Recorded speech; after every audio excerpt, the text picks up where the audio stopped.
EVM को हटा दो, मोदी क्या, मोदी जैसे हजार खड़े हो जाएंगे एक एक सीट पर, तो भी बीजेपी 40 से ज्यादा सीट नहीं जीत सकती। ईवीएम से चुनाव होगा, इसलिए वो इस विश्वास से कह रहे हैं कि हम 400 सीट जीत के ले आएंगे। बैलेट पेपर से चुनाव कराओ, मोदी को औकात पता लग जाएगी उसकी अपनी।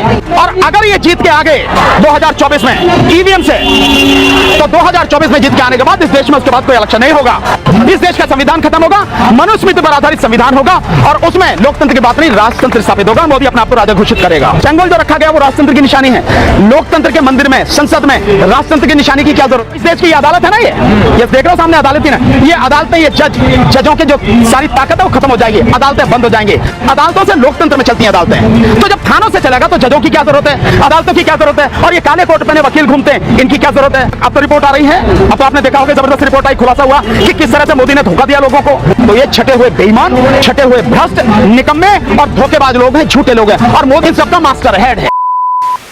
ईवीएम को हटा दो, मोदी क्या, मोदी जैसे हजार खड़े हो जाएंगे एक एक सीट पर, तो भी बीजेपी 40 से ज्यादा सीट नहीं जीत सकती। लेकिन ईवीएम से चुनाव होगा, इसलिए वो इस विश्वास से कह रहे हैं कि हम 400 सीट जीत के ले आएंगे। बैलेट पेपर से चुनाव कराओ, मोदी को औकात पता लग जाएगी उसकी अपनी, है नहीं है? दूसरा, आप कह रहे हो कि संविधान बदलने की बात, वो संविधान बदलने की जो बात कर रहे हैं वो मोदी द्वारा छोड़े गए हैं, उसके प्यादे हैं।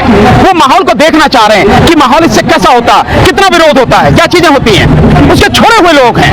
और कार्रवाई उनके खिलाफ क्यों नहीं हो रही? क्योंकि भैया वही तो सब कुछ करने वाले हैं, सरकार उनको बचा रही है। अगर सरकार उनको बचाने वाली ना हो तो इन्हें तो पब्लिक की ठोक के सीधा कर देगी। जो बात कर रहे हैं संविधान की, कि ये एक माहौल बनाने की कोशिश करते हैं, एक व्यक्ति नहीं है, तो ये व्यक्तिगत भी किसी का विचार नहीं है, ये मोदी का विचार है, सरकार का विचार, और सबसे ऊपर ये आरएसएस का विचार है, इसको संविधान को बदलने की। क्योंकि ये संविधान इनके रास्ते में सबसे बड़ी बाधा है, रोड़ा है इनके रास्ते का। संविधान की तारीफ करते हैं, चाय बेचने वाला अगर बन सकता संविधान, मोदी की बात कहेगा कुछ और करेगा कुछ।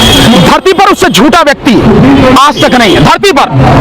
अभी आपने देखा कहीं शायद इसके कार्यकर्ताओं के सम्मेलन में उनको संबोधित कर रहा था, तो कह रहा कि झारखंड के देवघर से लेके बिहार के दरभंगा तक एम्स बना दिए, यही कह रहा ना। और बीबीसी की टीम गई वहां जाके देखा, भैया कहां है एम्स, ढूंढे जरा, तो वहां पर खाली खेत है जिनमें पानी भरा पड़ा, एक ईंट भी नहीं लगी है। ये तो मोदी का चरित्र है। पर उसके विषय में कहना क्या, मैं तो पहले से कह रहा हूं कि जिस समय से उठता, जिस समय तक सोता, सपने में भी और जागते भी झूठ के अलावा उस पर कुछ आता ही नहीं। तो आपने दूसरी बात, झूठ किस तरह से बोलते हैं, इनका ही जेपी नड्डा राष्ट्रीय अध्यक्ष है, वो कह रहा था कि मदुरई में, तमिलनाडु में मदुरई में एम्स जो बनना 95% बनकर तैयार हो गया। तो डीएमके के और कांग्रेस के एमपी वहां चले गए, ढूंढे भैया कहां है एम्स, जो सब कहीं नहीं मिला, एक ईंट भी नहीं मिली, वो ढूंढ रहे कहां है एम्स। तो ये छटे हुए बेईमान, छटे हुए भ्रष्ट, निकम्मे और धोखेबाज लोग हैं, झूठे लोग हैं, और मोदी सबका मास्टर हेड है। अगर आप इनको हवाई बातें समझेंगे तो धोखा खा जाएंगे, पब्लिक यही मारी जाएगी। इनके मुंह से निकला हुआ शब्द बेवजह नहीं है। मैं इसको उदाहरण से समझाता हूं, आपको समझ में आ जाएगी। जब कृषि कानून लेकर आए, कृषि कानून के दौरान 2016 के आसपास की देखें आप, जो सब ये सब कुछ शुरू हुआ, और एक अमेरिका, अब तो रिपोर्ट आ रही है, अब तो आपने देखा होगा, जबरदस्त रिपोर्ट आई, खुलासा हुआ कि किस तरह से मोदी ने धोखा दिया लोगों को, और किस तरह से कमेटी बनाई गई। और उस कमेटी में कौन था? एक एनआरआई, मराठे जिसका नाम था, वो अमेरिका में बिजनेस करता है, एक कंपनी उसकी वहां, एक यहाँ पे है, वो आया, नीति आयोग में बात करी, और किसानों की जमीन छीनने का एक षड्यंत्र था, जिसे किसान समझ गए, उन्होंने विरोध किया। लेकिन अगर आप देखें, उससे पहले उन्होंने माहौल बनाया। यहां तक कि जो वित्त मंत्री आज हैं, उन्होंने भी ये बात कहनी शुरू करी कि भाई ये जो माहौल, ये जो कृषि है, खेती है, इसको जो कैपिटल प्राइवेट करके इसको इसकी पैदावार बढ़ाई जाए। और कहा गया कि 2016 में शुरू किया था मोदी ने कि किसानों की आय दुगनी हो जाएगी। मोदी ने शुरू किया ना, 2022 तक, 2022 चला गया, 23 में, अब हम अगस्त में खड़े हैं, ये भी जाने वाला है। अभी तक किसानों की आय दुगनी हुई नहीं हुई, महंगाई चरम पर है, किसानों की आय में 35% की कमी आ गई। तो ये पहले लोगों से बात करके माहौल बनाते हैं। इनका कभी कोई वो कहेगा, कभी वो कहेगा, जब विरोध होगा, ये तो व्यक्तिगत विचार है, लेकिन ये सारा षड्यंत्र मोदी का है। सब कुछ बदल जाएगा, आप हवा में नहीं रहना। अगर इन्होंने अपना संविधान लागू किया तो वो मनुस्मृति पर आधारित होगा, और वो लोकतंत्र का नहीं होगा, उसमें लोकतंत्र का तो पता नहीं होगा, वो राजतंत्र होगा, राजतंत्र। और अगर ये जीत के आगे 2024 में ईवीएम से, तो 2024 में जीत के आने के बाद इस देश में उसके बाद कोई इलेक्शन नहीं होगा। इस देश का संविधान खत्म होगा, मनुस्मृति पर आधारित संविधान होगा, और उसमें लोकतंत्र की बात नहीं, राजतंत्र स्थापित होगा। मोदी अपने आप को राजा घोषित करेगा। सिंबल जो रखा गया वो राजतंत्र की निशानी है। लोकतंत्र के मंदिर में, संसद में राजतंत्र की निशानी की क्या जरूरत है? आप बताओ मुझे, कोई जरूरत है? वहां लोकतंत्र का चिन्ह होना चाहिए। लोकतंत्र का चिन्ह रख के आप राजतंत्र का चिन्ह करें, तो समझ में आ रहा है कि आपकी नीयत क्या है, आप क्या करना चाह रहे हो। और अगर राजतंत्र स्थापित होगा तो इस देश की अदालत है ना, ये देख रहे हो सामने अदालत ही ना, ये अदालतें, ये जजों के जो सारी ताकत है वो खत्म हो जाएगी, अदालतें बंद हो जाएंगी। और क्यों? क्यों हो जाएंगे? क्योंकि राजतंत्र थानों से चलता है, अदालतों से नहीं। अदालतों से लोकतंत्र में चलती हैं अदालतें। तो जब थानों से चलेगा तो जजों की क्या जरूरत है, अदालतों की क्या जरूरत है? और ये काले कोट पहने वकील घूमते हैं, इनकी क्या जरूरत है? और जब राजतंत्र स्थापित होगा तो अलग अलग विधानसभाएं हैं ना, इन विधानसभाओं में जो ये कड़क सफेद कुर्ता पजामा पहने घूमते हैं एमएलए, ये सब चले जाएंगे। विधायकों की जरूरत नहीं है, विधानसभाओं की जरूरत नहीं है, केवल राजतंत्र है, यहाँ से चल रहा है। ये बहुत गंभीर समस्या है जिसको लोगों को समझने की जरूरत है। लास्ट सवाल है, संवैधानिक तानाशाही लाने की कोशिश की जा रही है। संवैधानिक तानाशाही नहीं, तानाशाही चल रही है। संविधान का सहारा लेकर उसको तोड़ मरोड़ करके गुंडागर्दी, सही शब्दों में कहो तो सरकारी गुंडागर्दी चल रही है। और ये सारा षड्यंत्र जो है ये मोदी का है, क्योंकि मोदी के रास्ते में सबसे बड़ी अड़चन का अगर कोई है तो वो है भारत का संविधान, जिसकी वजह से चाहकर भी बहुत से काम वो नहीं कर पा रहा है।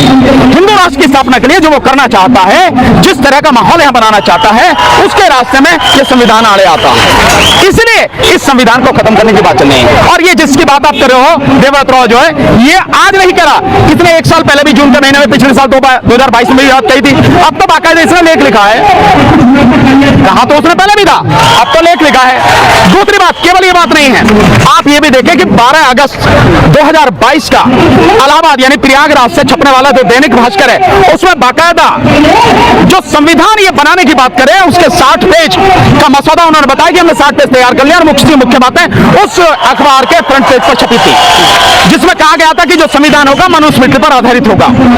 जो संविधान होगा उस संविधान में हिंदुओं को, बौद्धों को, जैनियों को और सिखों को, इनको अधिकार होंगे नागरिकता के, बाकी किसी को अधिकार नहीं होगा। तो पारसी कहां जाएंगे, तो ईसाई कहां जाएंगे, तो मुसलमान कहां जाएंगे? यानी पारसी, ईसाई, मुसलमान इनके अधिकार तो पहले खत्म कर दिया उन्होंने उनके संविधान के हिसाब से। और कह रहे देश की राजधानी दिल्ली में, यहां से उठा के वो वहां ले जाएंगे बनारस में, वहां बनेगी उनकी जो राजधानी है। तो ये जो षड्यंत्र है ये बहुत समय से लगातार चल रहा है, और इस षड्यंत्र को अगर आप देखो तो बहुत पीछे चले जाओगे। सन 2000-2001 में जस्टिस वेंकट चली या सुप्रीम कोर्ट के जज थे, उनके नेतृत्व में संविधान समीक्षा समिति बनाई थी कि उसकी अटल बिहारी वाजपेयी की सरकार में। तो ये बहुत पहले से आरएसएस के लोग हैं ना, ये बहुत पहले से संविधान को खत्म करना चाहते हैं। इसलिए ये जो सारी चीजें इनको हल्के में नहीं लेना चाहिए। ये एक बड़ा घिनौना षड्यंत्र है। ये पहले कभी इससे कभी उससे ऐसे लोगों से कहलवाते हैं, और जब माहौल बन जाता है उसके बाद में ये सारे काम करते हैं। तो बड़ी गंभीर समस्या है, ये देश की जनता के सामने बहुत ही महत्वपूर्ण सवाल है। देश की जनता को इसे समझना पड़ेगा और इसका जवाब देना पड़ेगा, और जवाब भी माकूल देना पड़ेगा, सड़क पर उतर कर जवाब देना पड़ेगा। जो नया संविधान बनाने की बातें हो रही है, बहुजन समाज के लोगों को वोट का अधिकार, शिक्षा के अधिकार होंगे। बहुजन समाज के लोगों को कैसे मिलेगा? कौन है बहुजन समाज में? SC, ST, OBC, यही लोग हैं ना बहुजन समाज में। तो बहुजन समाज के लोगों को अधिकार क्यों नहीं होगा? क्योंकि संविधान मनुस्मृति पर लागू होगा, आधारित होगा। तो मनुस्मृति पर आधारित संविधान होगा, तो मनुस्मृति तो कहती है कि ब्राह्मण, क्षत्रिय, वैश्य और शूद्र, तो ब्राह्मण, क्षत्रिय, वैश्य इनका काम है, सब कुछ इनके हाथ में रहे, और शूद्र यानी SC, ST, OBC आज की तारीख में जो है वो सारे के सारे शूद्र हैं। तो शूद्रों का काम है कि ये जो ऊपर के 3 हैं इनकी सेवा करना। तो उन्हें तो वैसे अधिकार नहीं है, ना उन्हें शिक्षा का अधिकार है, ना उन्हें रोजगार का अधिकार है, केवल उनकी सेवा करने का अधिकार है। अगर वो कमाए तो उस पर भी उन्हीं का अधिकार है। शूद्र अगर कमाता है तो उस पर भी उन्हीं का अधिकार है, मनुस्मृति कहती है। और इसके अलावा देश की जो महिलाएं, तमाम महिलाएं, यहाँ तक कि इनकी ब्राह्मण, क्षत्रिय और वैश्य, इनकी अपनी माँ बहन बेटियां भी जो वो भी शूद्र में ही आती हैं।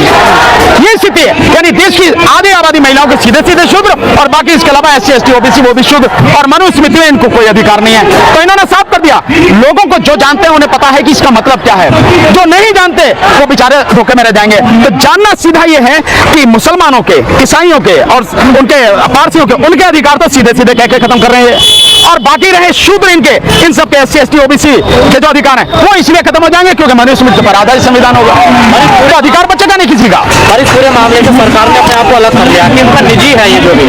अगर वो निजी है तो उसको निकाल के बाहर करना ना कि निजी आदमी सारा क्यों बोल रहा है इस तरह से।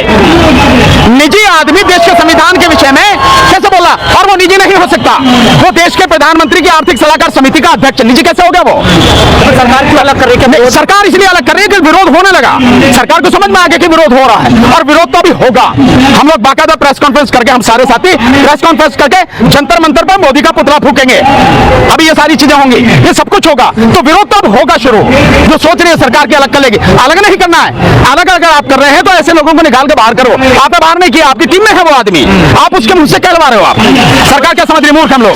जनता समझ रही है क्या इन चीजों को? जनता अगर समझती तो मोदी को कब का उखाड़ कर फेंक देती। जनता समझ नहीं रही।